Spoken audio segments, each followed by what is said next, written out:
Anedo Social Club, when? Anedo. Anedo Social Club, when? Anedo. Anedo Social Club of Nigeria, London branch, where's one? Odima Anedo.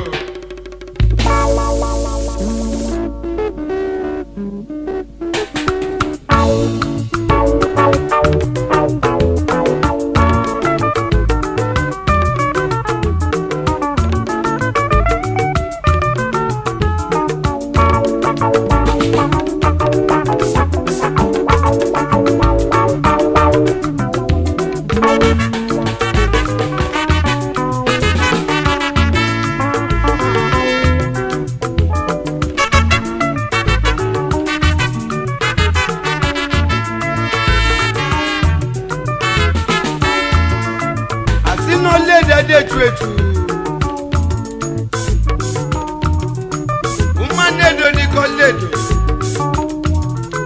Makaneda Dejuetu Akeweli Feja Gwansu na Nsuga Takalele Anedo Baila Bai Badini Bodino Ibo Manozi Nubona Gaga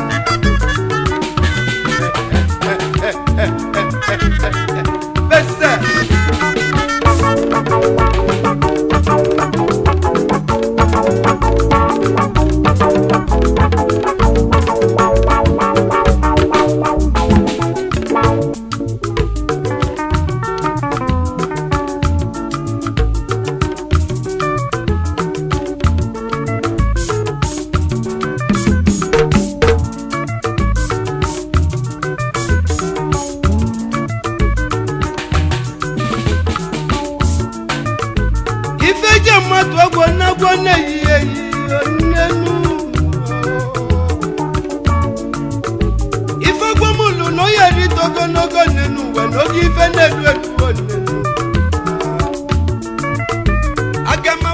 Good evening, ladies and gentlemen.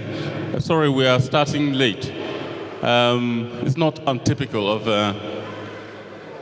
our African events, but there's no excuse. Anyway, without wasting time, can I introduce the master of ceremony this evening, Barrister Eluwa. He would appreciate a round of applause, actually.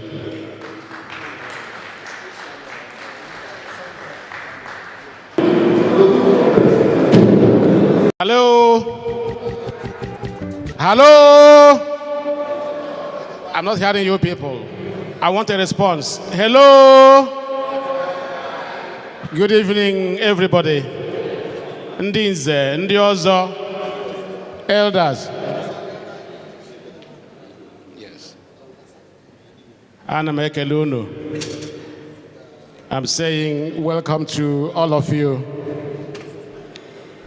to another special evening. I promise you a good time tonight. Before we start, I want to do some housekeeping announcements.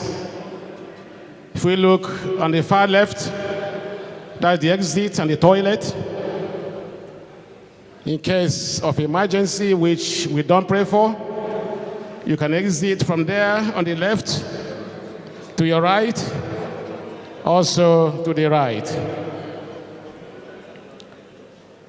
The toilets are also located somewhere there. There is gents and ladies on the ground floor, as well as somewhere upstairs, just in case you need to use them. Once again, good evening, everybody. You can see on the table some distinguished ladies and gentlemen. In the middle here is our honorable chairman, the chairman of ANEDO in the UK, Chief Dr. Ozo Ugonna. Where's your wife, if I may ask? Please give him a round of applause. So if you look at our table here, have the next person sitting next to our chairman is our honorable treasurer, who is also the national patron. Omenoha. Oh, sorry, Ezoha. Benjamin Agunobi.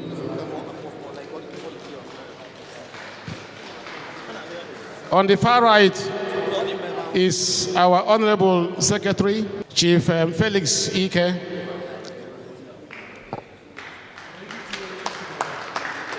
And on the far left is a very distinguished lady, Double Barrel Chief Alele, the only woman, a titled woman, who has been with ANEDO for many, many years. So give her a round of applause, please. I would also like to invite to the table our honorable patron, Obuefi Chukwukanene, Patrick Mokwe, and his wife.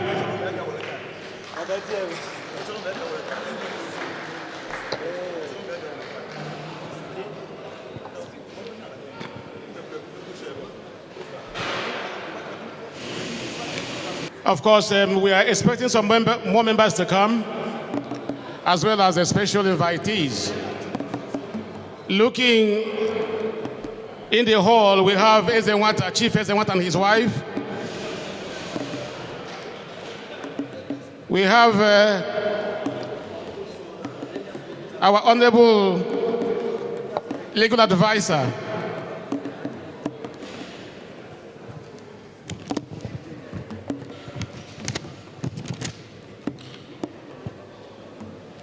Dr. George Wakeze Okwadike.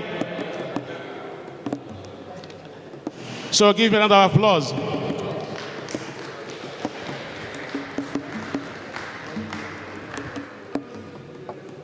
We also have Chief Mbogukwa seated here.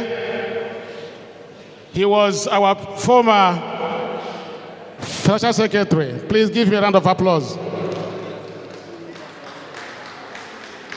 I also would like to introduce to you our Honorable Vice Chairman, Chief Dr. Joe Ukemena. Please, can you make your way to the high table? Please give you a round of applause. We now have to start formally with a short prayer. You know, whatever we do, we must give thanks to Almighty God, at least for keeping us safe all the time. I will now call on our Honorable Dr. Wakeze Okwadike to lead us in a short prayer.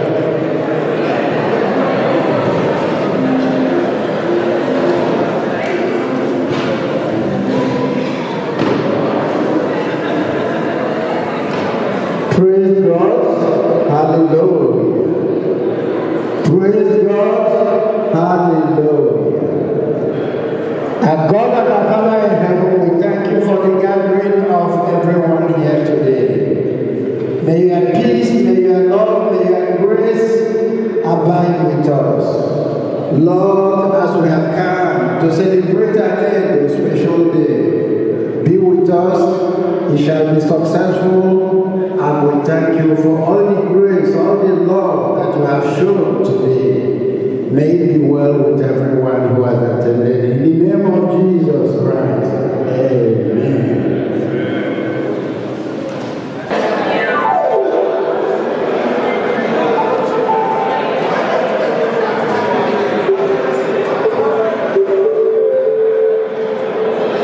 Thank you, Dr. Wakeze, for the wonderful prayer.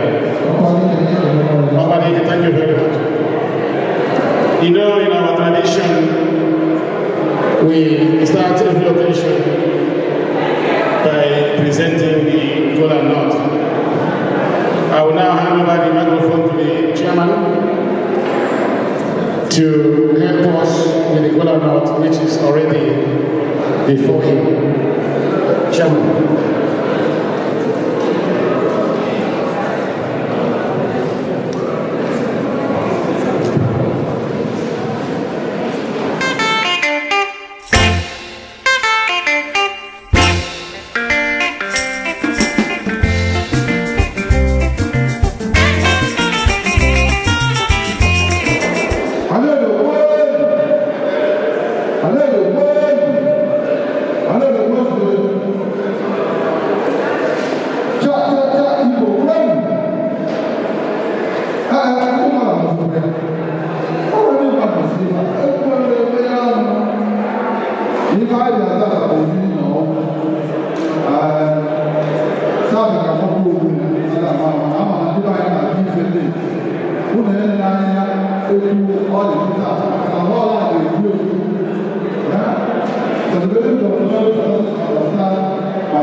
I know some people are next sponsor doing this.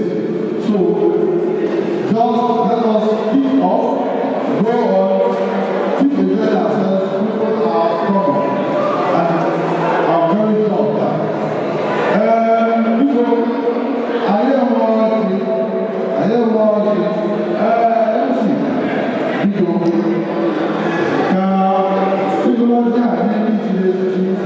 am the president of our nation. She's not going to do it. You can hold it.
Our branch patron,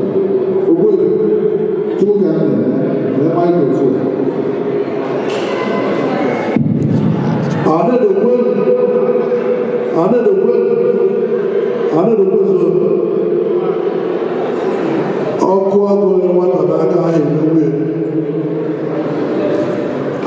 na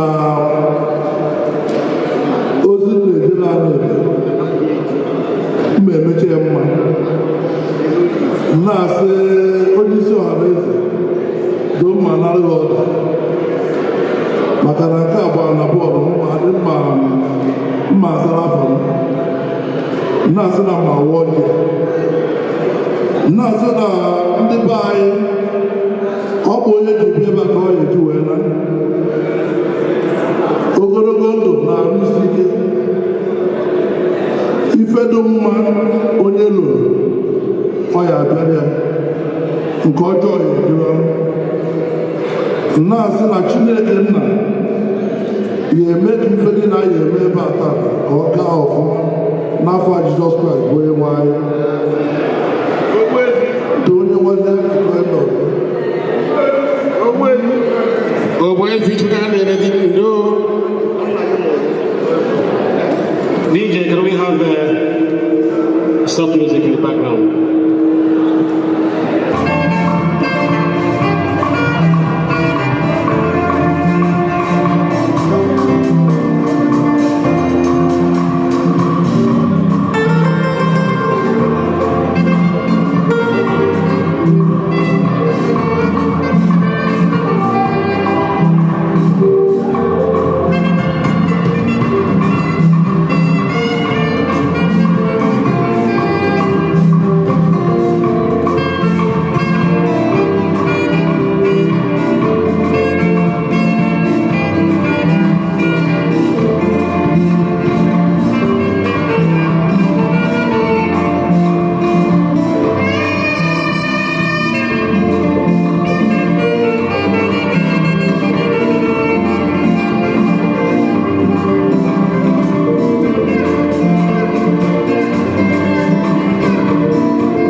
it seems we are, as usual, doing our African time. But it looks, we have a lot of people on the gate trying to come in, and you can see me trying to usher our guests and our deeds inside. So, without wasting time, please, my speech is on page 2. The chairman's address is on page 2. I will just go over it as quick as I can because I want us to have a lot of time to dance and do other things. Today we have to enjoy ourselves. I won't want to actually waste much time, but I warmly welcome all our guests and indeed those who traveled all the way from Nigeria to be with us this evening. It is the welcome development for all to assemble joyously today. We want to appreciate our achievements and look forward to the challenges of the new year. I wish to express my profound appreciation on your collective endeavors in being here today. Please support our great club in its effort to raise funds for the ANEDO club building here in London.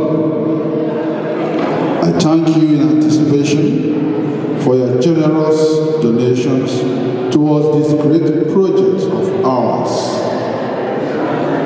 Today also, ANEDO Social Club International London branch is honoring men and women of distinction in our society and our communities, both here and in Nigeria. These distinguished men and women provide job employment and other services for our people here and in Nigeria. For this wonderful gesture, and in addition to other philanthropic contributions, our club wishes to honor them with special award. To all award recipients, I also encourage you to further reciprocate the award with continuous support to the club, as this is not the end but the beginning of our relationship with you. We are launching our club almanac today as well. For honorable members of our ANEDO London branch, I salute your courage and perseverance, having worked assiduously as a team. We have chartered a fertile course for visionary projections, which will turn the club around. The club has emerged stronger and better discipline. I sincerely appreciate your sacrifices and understanding, and above all, the determination to aspire for excellence. ANEDO Social Club, we hope to have our clubhouse very soon. The club has a strong desire to acquire a clubhouse for meetings and other social functions, and a place where our young and older generations can be looked after socially. We plan to teach young people culture, our language, tradition, citizenship, and many more. had our last successful election on the 14th of August 2014, which brought in new executives. As new chairman, I quickly set my vision in motion and established the following new structures that are currently taking the club forward. They include new website that is used to communicate widely and recruit new members. We also use this to showcase our activities. Restructuring fundraising strategies to include attracting funds from external agencies rather than over-reliance on our immediate communities and friends. This involves getting the club's social investment arm to become investment ready. Fostering a dynamic sense of belonging. Honorable members are enjoying attending meetings as well, socializing more. After brief meeting.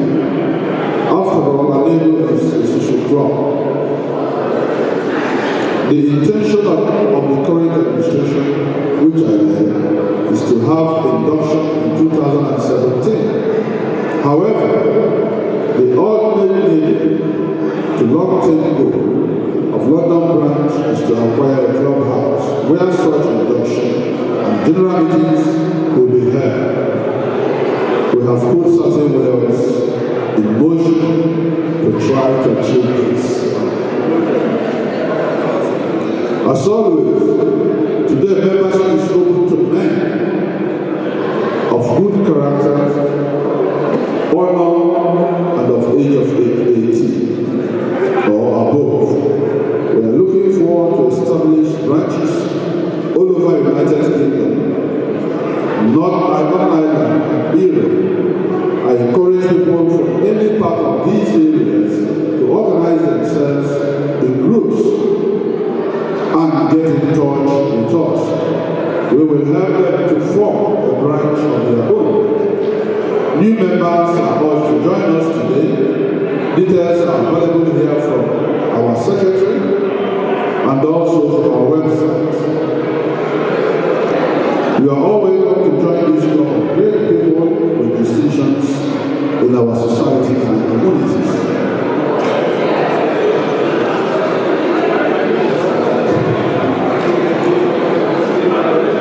As we pursue our targets and other challenges, I can reassure members of our determination to happily approach the end of the tunnel.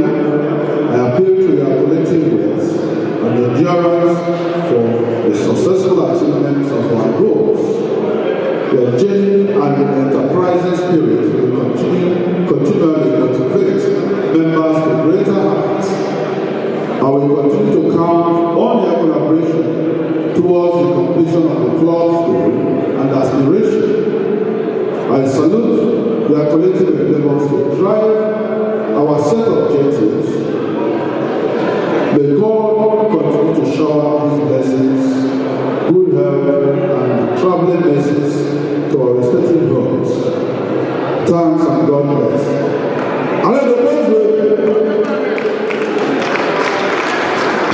I understand the food is now ready.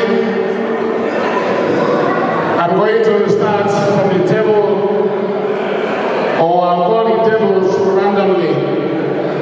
So the first table here, the second table, the third table, and the fourth table here. Please, can you go for your food? Please, are we hastening up?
The next thing here is refreshments, but going around the tables, I believe you are already refreshed.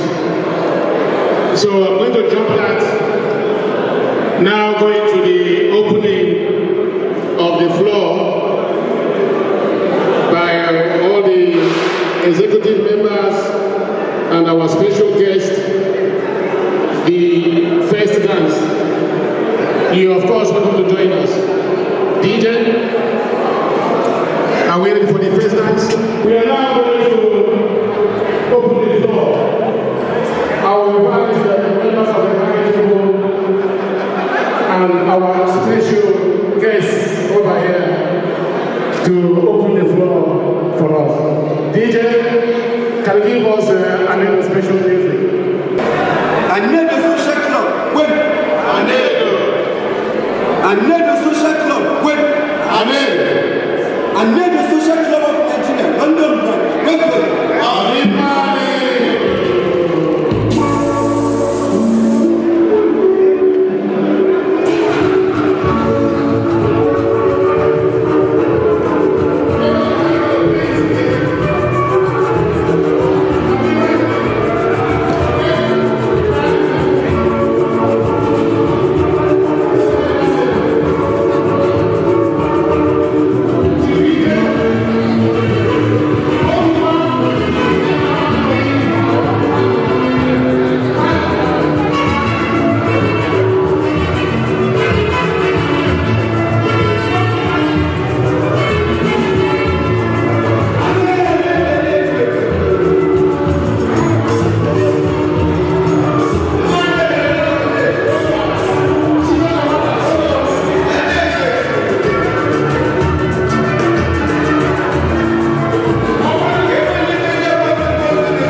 our children how to speak Igbo.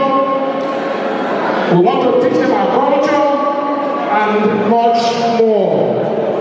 So it will be very, very good that we have a clubhouse for Anedo Social Club so that we can promote our culture throughout the Igbo land. Anedo Kwen!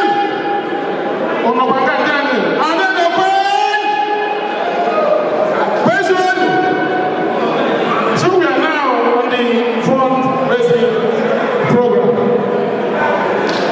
So I invite donors to come forward and let me know in alternative if you want to donate anonymously, they're most welcome. Thank you. There are a lot of people that have indicated interest in assisting us with our program. I have the pleasure to call Mr. Donatus Osuji, Mr. Donatus Osuji. Is he here? Right, thank you, Donatus. Thank you very much. Good evening, everybody. It's such a pleasure to be here this evening and to be part of this week here. I'm going to contribute £100 towards the project of Anedo, and wish everyone the best in their efforts to get themselves in place over their heads. Thank you very much. £100 to support you. Thank you, Mr. Osuji. Please, can I give you a round of applause? He gave us the sum of £100. I'm also calling Chief Anthony Apolocha. Okay. Chief Anthony Apolocha, please.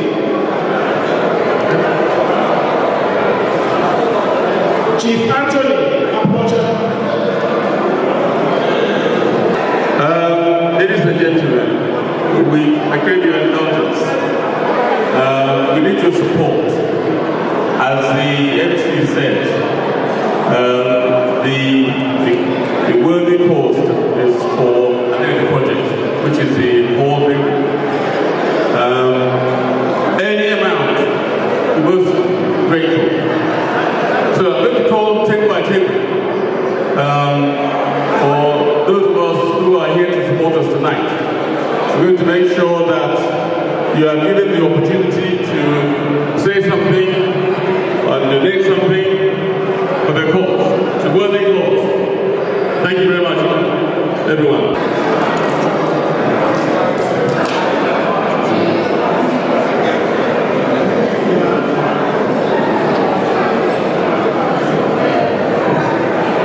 Ladies and gentlemen, I'm going to introduce you to Sir Innocent Ubobukwa.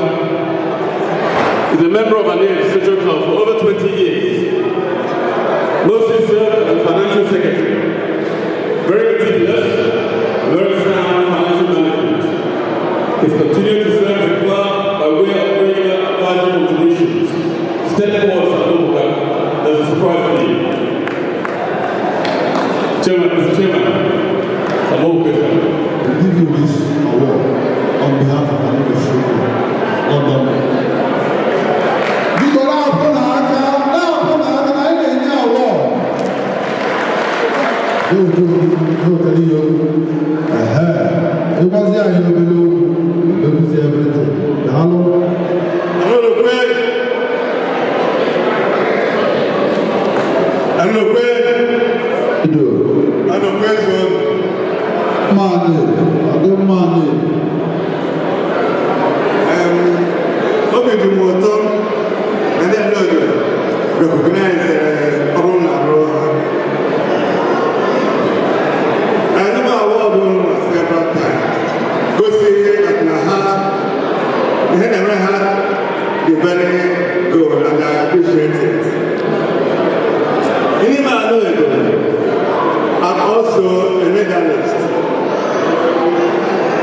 And I have been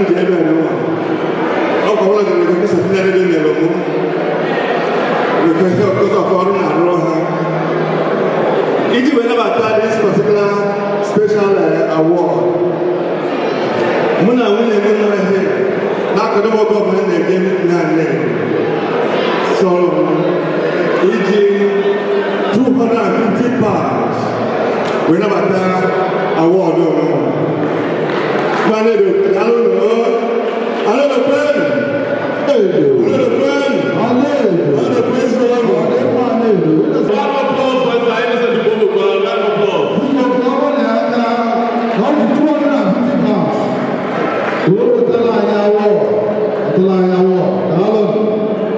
Ladies and gentlemen, I present you another gentleman, a distinguished gentleman. A distinguished gentleman. This man is a real firebrand. He says it as he sees it. No pretenses. Very successful businessman. He served Anedo with distinction, humility, and purpose, especially as a social secretary. Has represented the club worldwide on many occasions at his own personal cost and never complains. Above all, he's a generous giver. Ladies and gentlemen, I present to you Chief Godwin Bonaya Amadike Uzaka. Please come forward.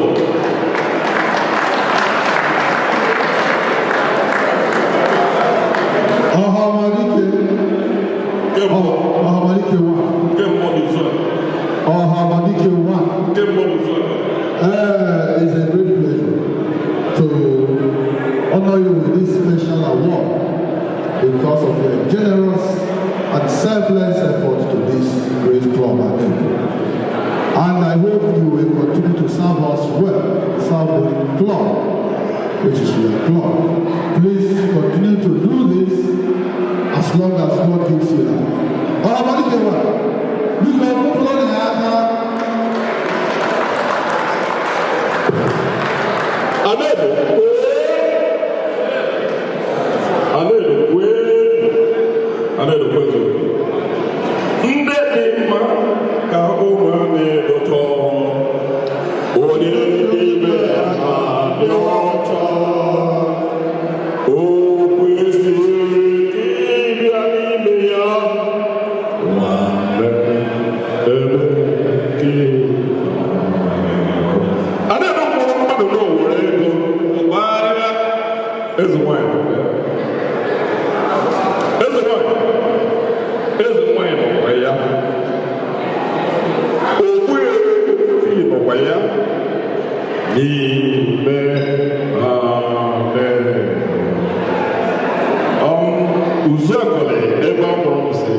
Thank you. The next award is going to a distinguished gentleman, Prince Newima Waforis.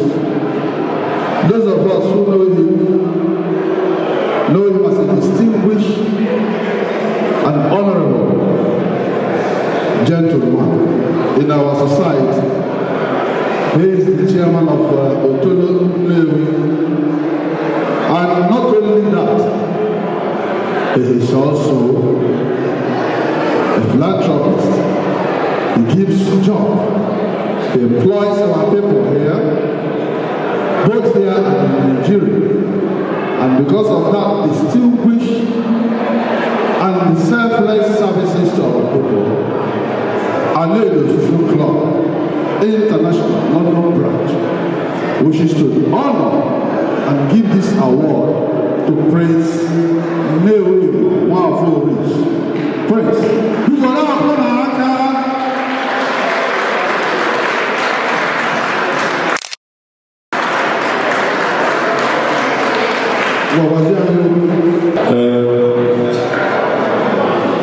I want to thank God for this award, first of all, and also thank the leadership, the president and all the members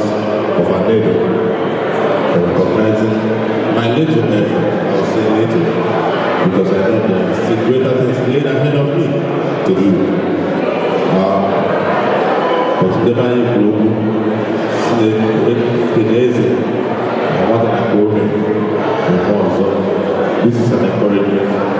I dedicate it to the Almighty God, to my wife, to my mother, and to the whole of the Orisi family. Thank you very much.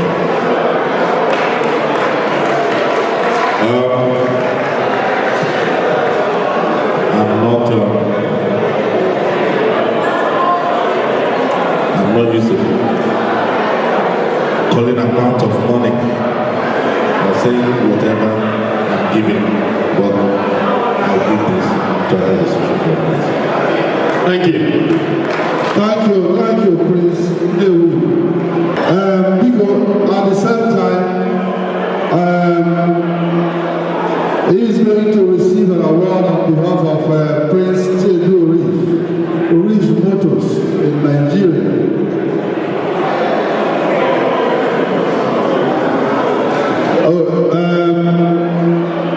Yes. Before I continue, Nico, give a hand of applause for Prince Nnewi Orif. He gave us £500.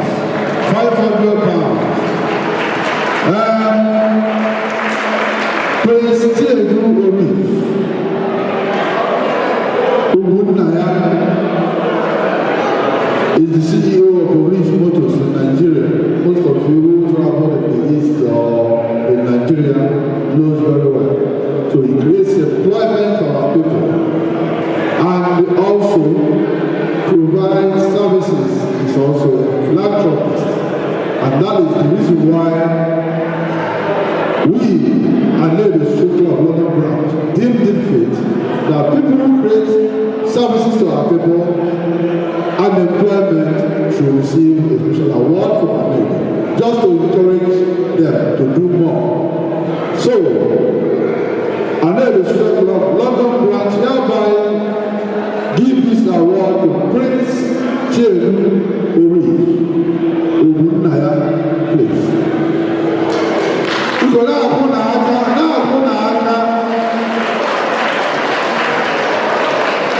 Thank you.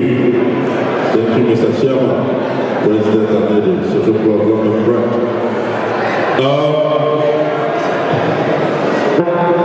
Chiedu Orif Ogunnaya is my cousin. He was in London for this occasion. Unfortunately, he was called to come back to Nigeria because of his mother-in-law who passed away in the remembrance of last week today. So he had to travel back.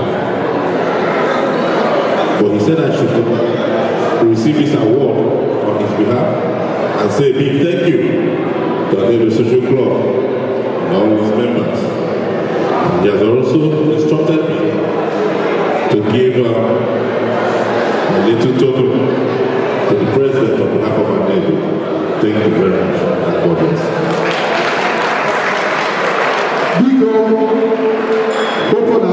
A round of applause for Prince Chiedu Orif. Prince Chiedu Orif also give us a check of £500.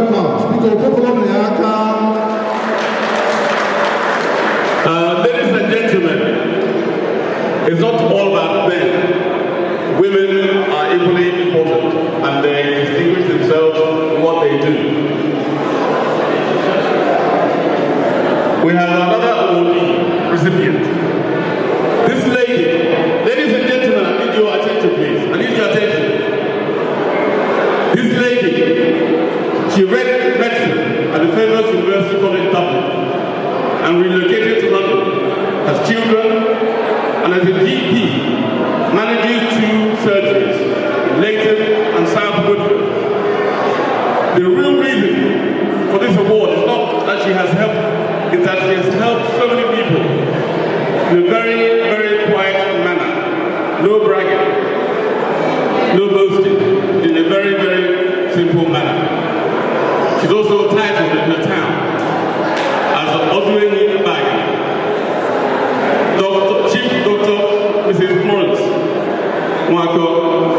Aurelius, please step forward, please. Ladies and gentlemen, Kupri Aka.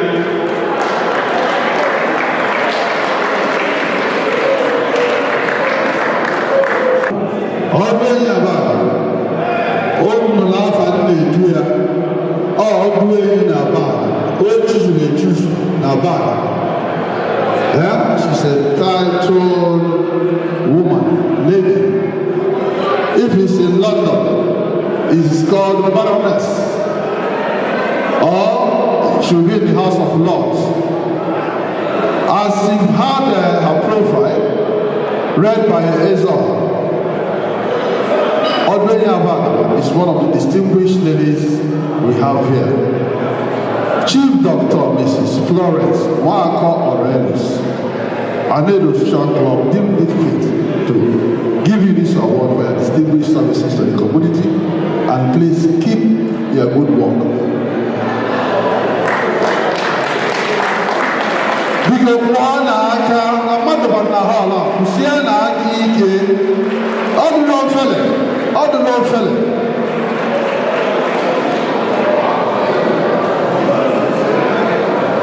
Thank you, President. Thank you very much. I'm not going to say too much.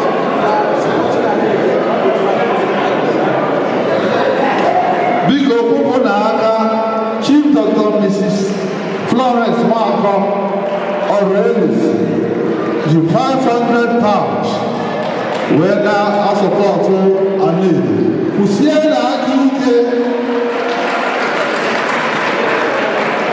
We also have our great woman. We have our great woman, the only titled woman in Anedo since 1981. Many of you know her as Madam Rangers. We know her as everything, but principally she is Ezewanya Anedo. When you look at her home, Chief Mrs. Julie Allen, Ezewanya Anedo, because this award is for you for all the services you've done for Anedo, home and abroad, worldwide. Thank you so much. Ezewanya Anedo,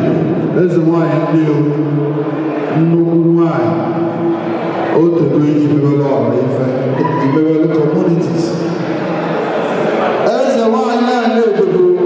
Madam Rangers, Rangers International Club, Governor, Chief Governor Jim Wood, and Colonel Atom Bera, Anambra State. Rangers International Club, over the club of Nigeria, Africa, Madam Rangers have one now. That's in Africa, Africa, I have a wine,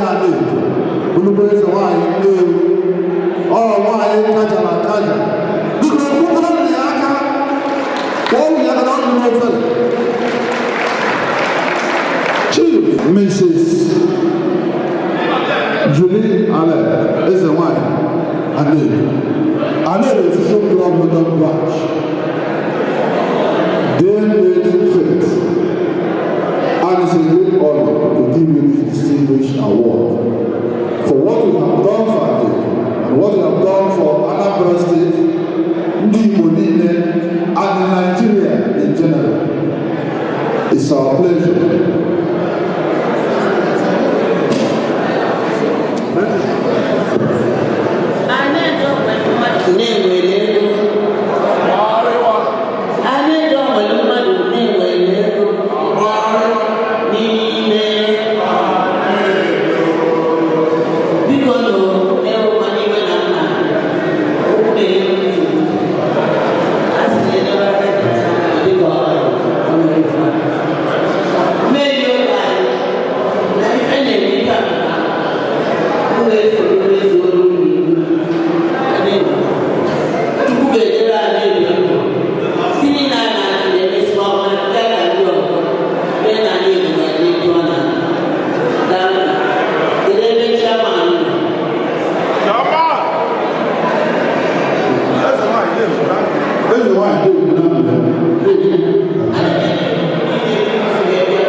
There's a wine, 200 pounds.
The national patron, you have that's about it. Oh yeah? The national patron. National patron, Sabendia Gubebi, £100. Well, that's what they say. It's not God. Hey, God. Bigo, Lina, I'm busy. I was me, Maya.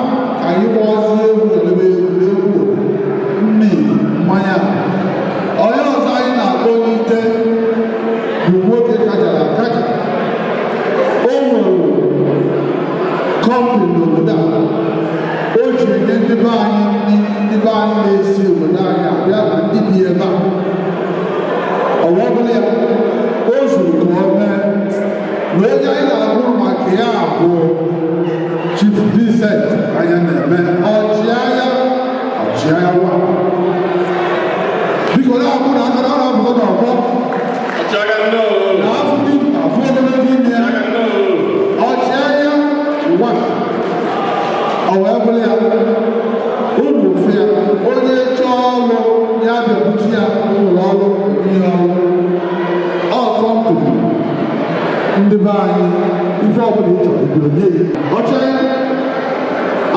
social club number.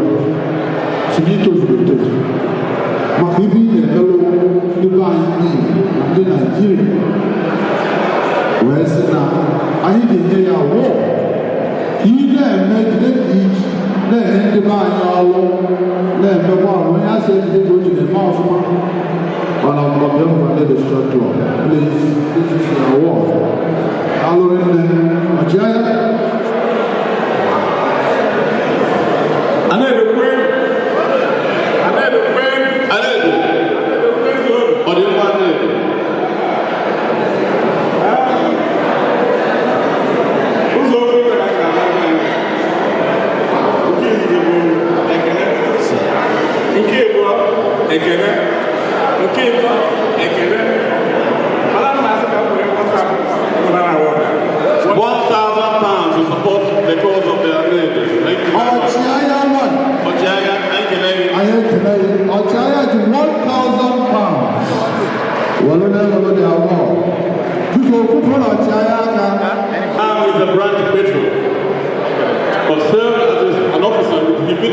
For a number of years as the social secretary. The club is and will always be grateful to this most generous businessman who employs many people in the UK. Anywhere there's a function, and if he's available, he'll be there and he will give. We are very, very proud of this man. He always bails us out. Chief Patrick Mogwe, branch patron. Where did you get them? Please step forward.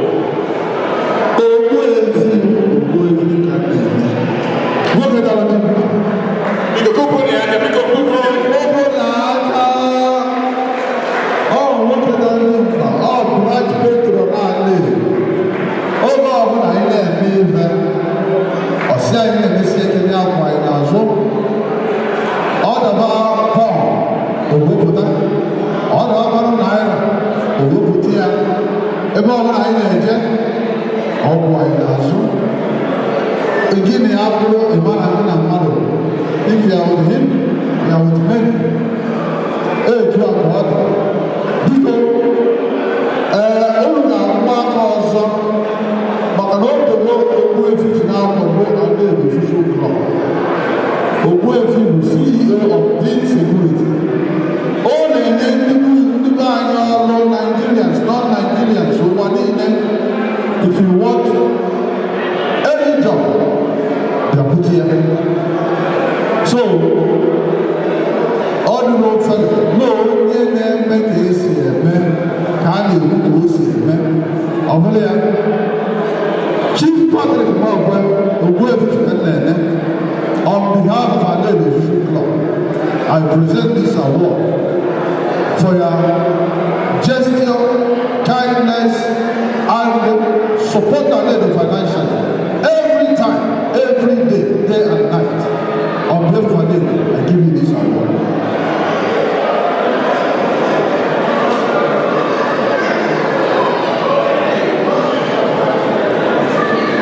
The word will say a few words.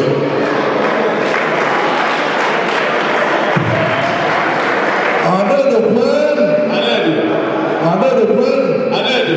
Anaedo plan. What is Anaedo? Every chapter. Maybe go makana. I will define a better pattern. Now, as you go now, 200 pounds for support Russia. But the 200 pounds for support Russia. I want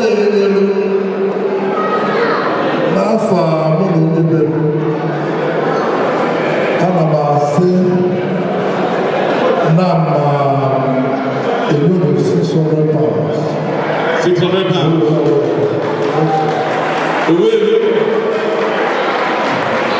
Biko ọkụkọ na-aka Ogbuefi 200 pounds wee sọpọtụ ọchịagha were 600 pounds wee welụkwa awọd ya.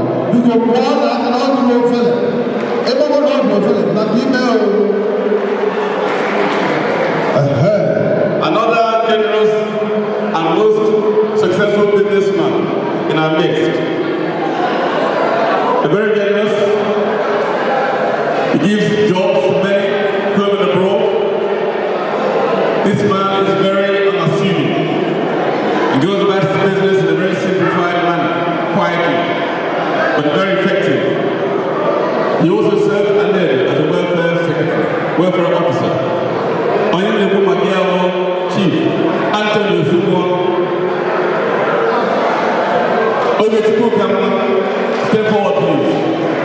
Ogechukwu Nnewu, Odogwuoge, every time in our time, it will ladies and gentlemen, if you want to know this gentleman, go to Nnewu, you will see what I'm talking about. His father had a statue in Nnewu. All the person now don't want so go to every time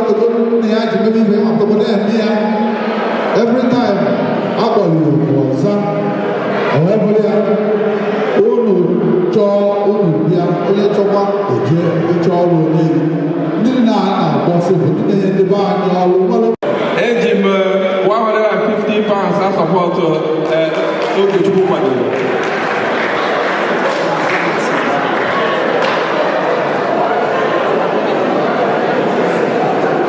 Thank you. We're very proud of you. Mr. Chairman. Please see that our guests that are coming now, they have food, please. Serve them food. They are separate, please. Those coming in now should be given food and drink, please.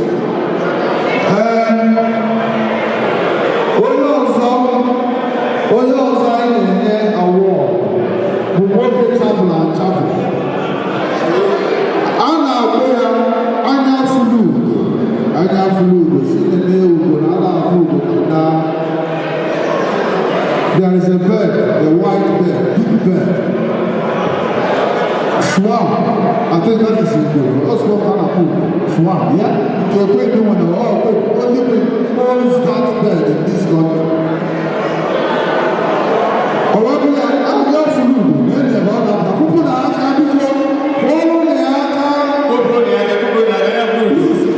Plan for you. I got food. That bed is Swam. That is only thing owns that bed in this country. Prince Nnemeka Dike Ọcha obele nwa labazi obodo oyibo and that's the obele nwa bizi obodo oyibo. This gentleman in those days exports come and import from here, export from here and go Nigeria. So that's the way I say, small boy that always travels abroad. Now the name has changed. Small boy that now lives in abroad. You know? That I'm just trying to translate in English for those that doesn't hear my language. Because it is very sweet in my language. Eh? Oh, you can do. Obele nwa lawo obodo oyibo. Tito obele nwa lawo obodo oyibo. He is a disabled gentleman. He is wrapped in the meaning. He says as he does. Please, I know the social club, I know the social club, but I think I know with him, I know the way to so look at that, but I want to do it was a party I didn't do. I know the social club, but not right. Where's it now? Easy, I didn't hear a word. Somebody didn't you. I don't want to know. Prince, never got to go to your money. London Bridge. I hereby do this. Our policy. Thank you.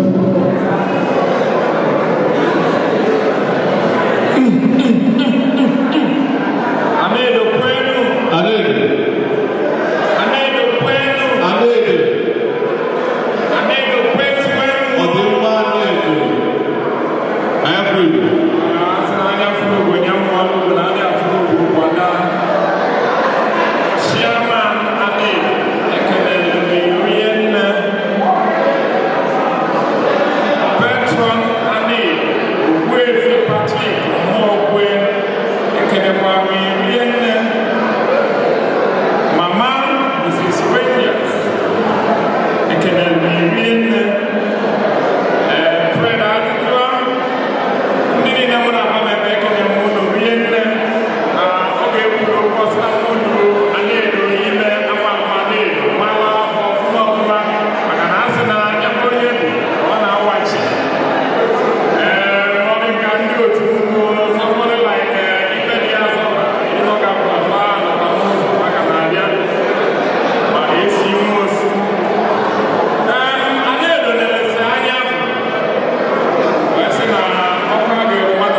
the High Life, the King of High Life in London and the United Kingdom. We are now coming to the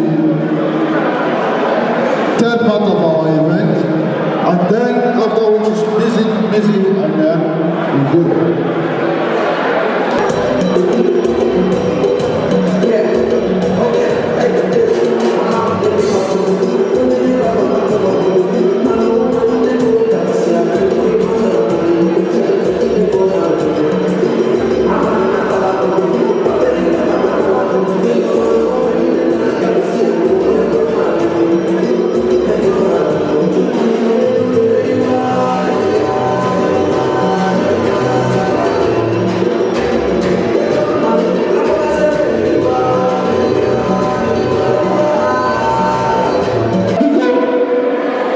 It's time for our fundraising, and we will continue to do so. Now, a member of Anedo dropped his scarf here. I don't know who. Let her come and collect it. People, can you call me Brianna?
Check.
He is one of the presidents of Club 7, one of the big clubs in Nigeria.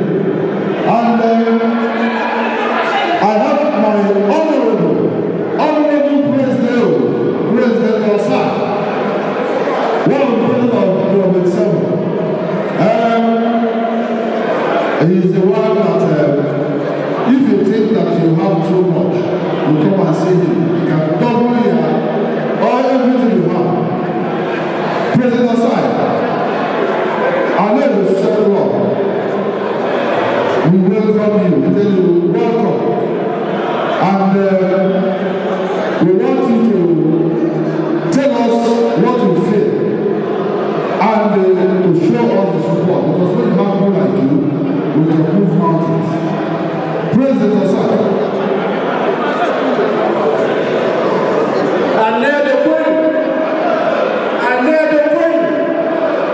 I thank you people that have come here this evening, have eaten, have drank, and we are here to support our club member, Chief Henry Usualo.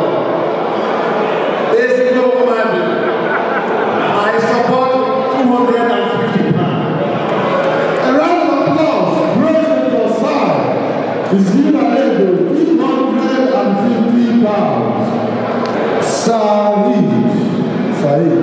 Saeed is a club member. Please tell us something. I know you, and I know you don't shout.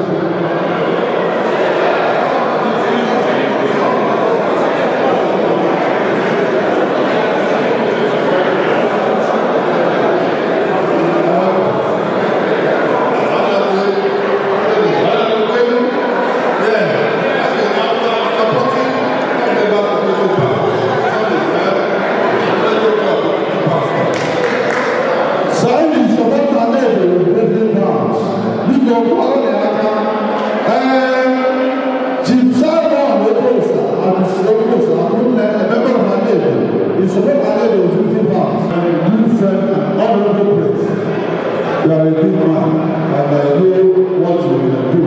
Please tell us something.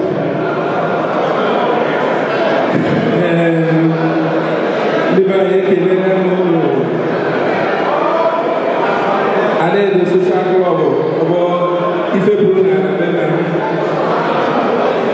As I even a break of it, I'm done and I've been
I salute you, my grand knight.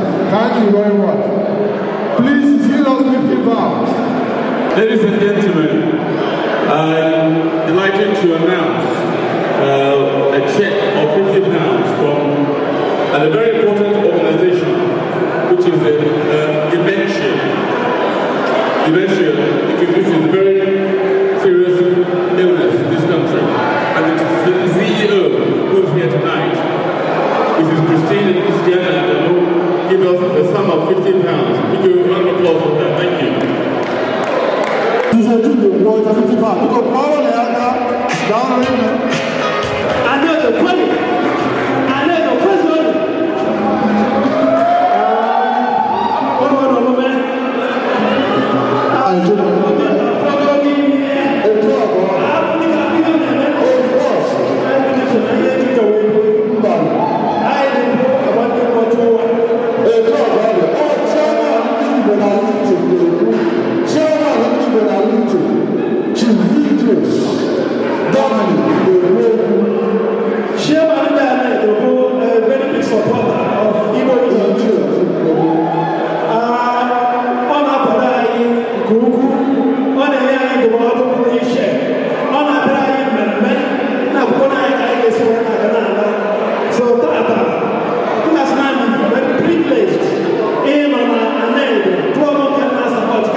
ga-adị anyị mma ka ịkọwatụrụ anyị ihe mee n'ụbọchị taa n'otu obi dịkwa n'ụlọ maka na anyị chọpụtara na ọ gị president ndị Anedo Social Club London.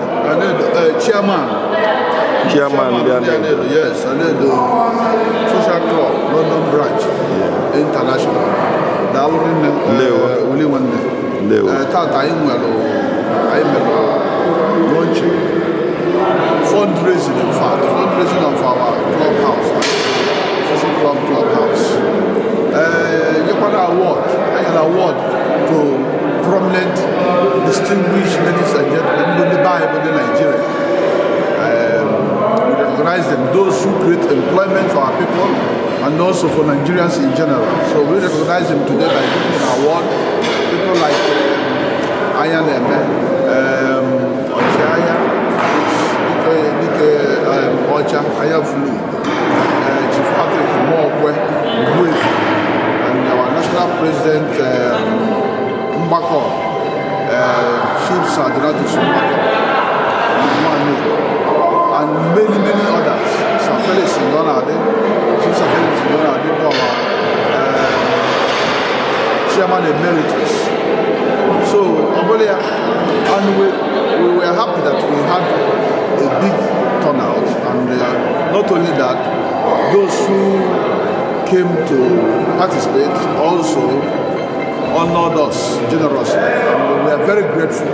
We use this opportunity, I personally as the chairman of Anedo Social Club branch, use this opportunity to say thank you very much to our invitees, those from Coventry, those from Luton, those from Manchester, and also those from Nigeria who came specially for this event. I'm very grateful and thank you for your generous donations and also where all those money came from. May God replenish them 5-10 folds. I will use this medium to tell the generous public that Anedo Social Club is a club of distinguished gentlemen, and it is open for all Nigerians.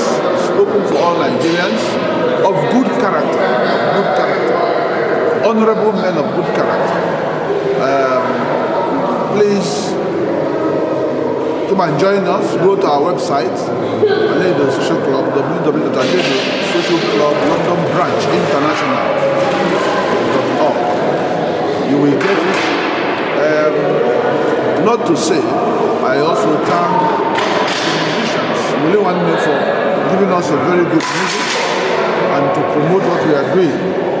And many people I have to thank for today, especially the executive of Anedo, all the executives that helped, people like Chief Sir Benji Abunobi, Chief Sir Felix Ike, our Honorable Secretary, one day the number, Chief Akweke Sylvester, Chief Patrick Mwokwe, our bright people, and our Ebon Social, Chief Sir Anthony Okosisi, and also one of our honorable awardees, Chief Anthony Sumo Odochukwu. Many thanks goes to our Ebon Social, Chief Sir Anthony Okosisi. Because I'm very happy for this. And we wish that next time we are doing something, we will have a turnout like this. Thank you very much. Ndewo, sir. Ndewo. Odimma Anedo. Odimma Anedo, yes. That's Anedo Kwen. Anedo Kwen. Anedo Ozwen. Odimma Anedo. Ndị bai auto hai nono unanugo okwu asina olu Ozu Ugonna, Chief Doctor Ejike Mozalo. Hello. Thank you.